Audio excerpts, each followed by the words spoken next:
ప్రియమైన దేవుని పిల్లలారా, ప్రభు అయిన యేసుక్రీస్తు వారి పేరట ప్రతి ఒక్కరికి శుభాభివందనాలు తెలియజేస్తూ ఉన్నాను.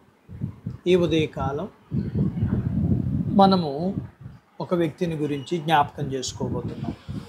అతని పేరు యోసేపు. ఎవరు యోసేపు? పరిశుద్ధ గ్రంథంలో చాలామంది యోసేపులు ఉన్నారు. అయితే మనం చెప్పుకుంటున్న ఈ యోసేపు యాకోబు రెబెకాల కుమారుడు. యాకోబుకు 11వ సంతానం. యోసేపు అనే మాటకు అర్థం ఫలించుడి కొమ్మ అని అర్థం. ఇంతకీ యోసేపు దేనిలో ఫలించాడు? చాలామందికి అర్థమయ్యేది యోసేపు ఉన్నతమైన స్థాయిలో రాజు గారి దగ్గర ఉద్యోగం సంపాదించే విషయంలో ఫలించాడు అని అనుకుంటారు. అయితే మొదట తాను ఫలించింది దేవునిలో. తాను దేవుణ్ణి ప్రేమించాడు, దేవుని మాటలను గైకొన్నాడు.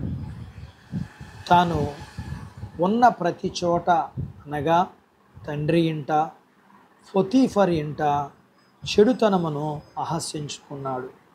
అలాగే శ్రమల దగ్గర సహించాడు, అన్నల దగ్గర, నిందల దగ్గర తను తాను తగ్గించుకున్నాడు.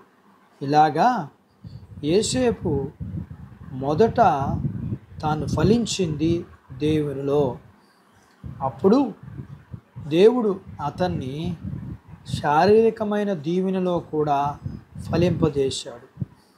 లేఖనము ఇలా సెలవిస్తుంది, నన్ను ప్రేమించిన వారిని ఆస్తికి కర్తలుగా చేస్తాను అని. అలాగన దేవుడు యోసేపును ఒక ఉన్నతమైన ఆశీర్వాదంలోకి నడిపించాడు. దేవునిలో ఫలించకుండా ఏ వ్యక్తి అయినా ఈ లోక సంబంధమైన వాటిలో ఫలిస్తే ఆ వ్యక్తి యొక్క జీవితం నష్టపోవడమే కదా. లేఖనంలో ఒక ధనవంతుడున్నాడు. అతడు లోకంలో ఉన్నవన్నీ సంపాదించుకున్నాడు. అయితే అతడు దేవునిలో ఏమీ ఫలించకుండా తన ప్రాణమును పోగొట్టుకున్నాడు. అది అతనికి ప్రయోజనం లేదు కదా. అందుకని ప్రతి వ్యక్తి యోసేపులాగా మొదట తప్పనిసరిగా దేవునిలో ఫలించడం అనేది తప్పనిసరిగా అవసరం. ఒక భక్తుడు ఇలా ప్రార్థించాడు, ప్రియుడా, నీవు ఆత్మలో వర్ధిల్లుచున్న ప్రకారము అన్ని విషయములలో సౌఖ్యంగా ఉండాలని ప్రార్థించాడు. అట్టి బాధ్యత దేవుడు మనకి దయచేయునుగాక. ఆమేన్. ప్రార్థించుకుందాం. దేవుడు తన మాటలు మన కొరకు దీవించునుగాక. ఆమేన్. ప్రార్థించుకుందాం.